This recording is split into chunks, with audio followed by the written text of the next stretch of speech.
इस्लाम का उदय और विस्तार लगभग 570 से 1200 ईस्वी तक।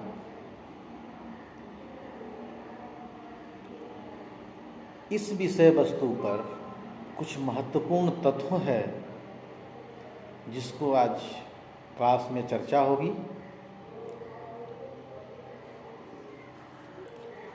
नोट कीजिए, मुस्लिम समुदाय की जड़ें एकीकृत अतीत में समाहित है। इस समाज का प्रारंभ 1400 वर्ष पूर्व अरब प्रायद्वीप से हुआ था। कहाँ से हुआ था? अरब प्रायद्वीप से। कब हुआ था? 1400 वर्ष पूर्व। अगला पॉइंट है, जिन विद्वानों ने इस्लामिक इतिहास ग्रंथों का लेखन या शोधन किया वे सभी प्राच्यविद कहलाते हैं। जिन विद्वानों ने इस्लामिक इतिहास ग्रंथों का लेखन किया वे सभी प्राच्यविद कहलाते हैं। अगला पॉइंट है कि पैगंबर मोहम्मद ने एक ईश्वर अल्लाह की उपासना करने और आस्तिकों के एक ही समाज की सदस्यता का प्रचार किया। इसी को इस्लाम का मूल नाम दिया गया। पैगंबर मोहम्मद भाषिक और सांस्कृतिक दृष्टि से अरबी थे।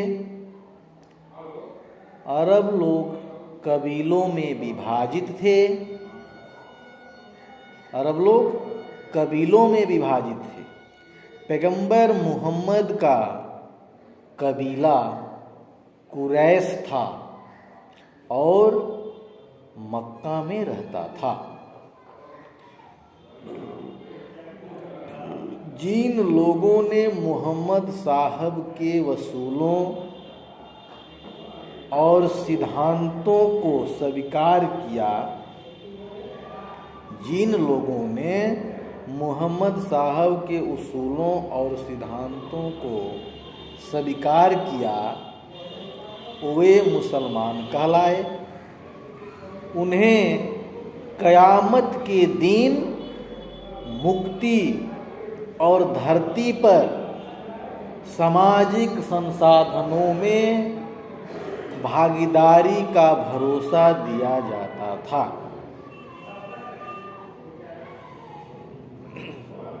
पैगंबर मोहम्मद की मृत्यु 632 ईस्वी के बाद उम्मा को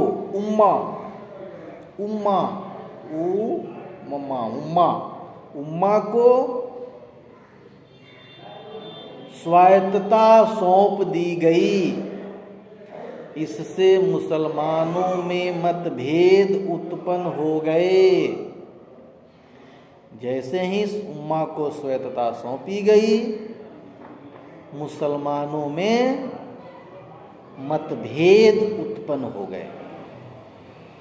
इस दौरान सबसे बड़ा नव परिवर्तन के रूप में खिलाफत की संस्था का जन्म हुआ।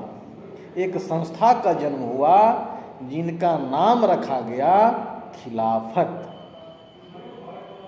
बहुत बड़ा परिवर्तन हुआ। खलीफा पैगंबर मोहम्मद के प्रतिनिधि माने जाते थे। खलीफा पैगंबर मोहम्मद के प्रतिनिधि माने जाते थे। पहले खलीफा अबू बकर ने अनेक अभियानों के द्वारा विद्रोह का दमन किया। दूसरे खलीफा उमर पहला खलीफा कौन थे? अबू बकर। दूसरा खलीफा कौन हुए? उमर।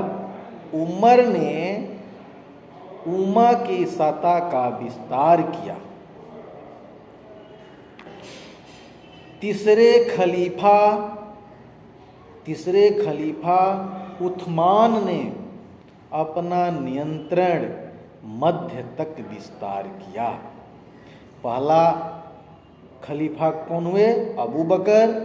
दूसरा खलीफा कौन हुए? उमर। तीसरा खलीफा कौन हुए? उस्मान। अगला पॉइंट पर चलिए। उस्मान, जी यही उस्मान लिखो। खलीफाओं ने अपने जीते गए सभी प्रांतों पर, ये तीनों खलीफाओं ने अपने जीते गए सभी प्रांतों पर नया प्रशासनिक ढांचा लागू किया। गैर मुस्लिम लोग खराज और जजिया जैसे कर अदा करते थे। गैर मुस्लिम लोग, जो मुस्लिम नहीं थे, जो मुसलमान इस्लाम धर्म को नहीं मानते थे, वे लोग कर के रूप में खराज और जाजिया देते थे।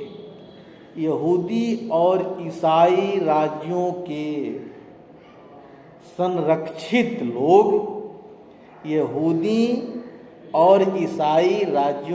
संरक्षित लोग अर्थात धिमीस घोषित किए गए थे। उन्हें अधिक स्वायत्तता प्रदान की गई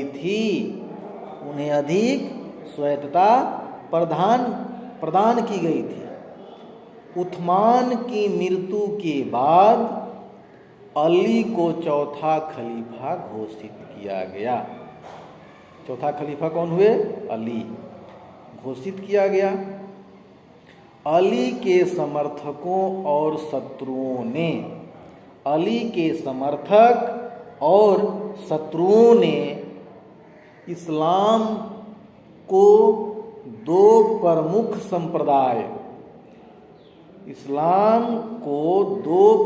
संप्रदाय शिया और सुन्नी में विभाजित कर दिए। किसने? अली के समर्थकों और शत्रुओं ने इस्लाम को दो संप्रदायों में बांट दिए। एक संप्रदाय का नाम हुआ शिया, दूसरा का हुआ सुन्नी। प्रथम उमैयद खलीफा मुआविया ने दमिश्क को अपनी राजधानी बनाया। प्रथम उमैयद खलीफा मुआविया ने दमिश्क को अपनी राजधानी बनाया और बाइजेंटाइन साम्राज्य की राज दरबारी रस्मों में और प्रशासनिक संस्थाओं को अपने नियंत्रण में ले लिया। आगे लिखिए। अबद अल मलिक ने अरबी भाषा का प्रशासनिक भाषा के रूप में अपनाया। किसने अपनाया? अबद अल मलिक ने क्या किया कि जो अरबी भाषा थी उसको प्रशासनिक यानी कार्यालयी भाषा के रूप में, प्रशासन के भाषा के रूप में अपनाया। उसने इस्लामिक सिक्कों को भी जारी किया और जेरूसलम में डोम ऑफ रॉक बनवाकर अरब इस्लामी पहचान को दर्शनीय बना दिया। कहाँ पर?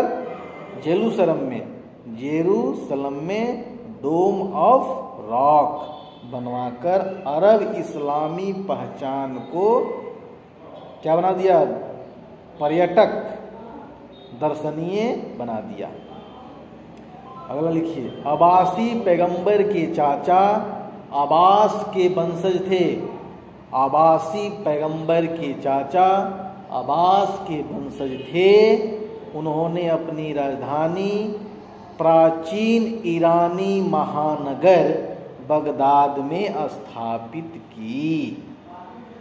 अब्बासी शासकों में इस्लामी संस्थाओं और विद्वानों को संरक्षण प्रदान किया और उमैयदों ने शानदार शाही वास्तुकला और राज दरबार की प्रथाओं एवं परंपराओं को बनाए रखा। अंत में नोट कर लीजिए, 570 ईस्वी में पैगंबर मोहम्मद का जन्म हुआ। 622 ईस्वी में पैगंबर मोहम्मद को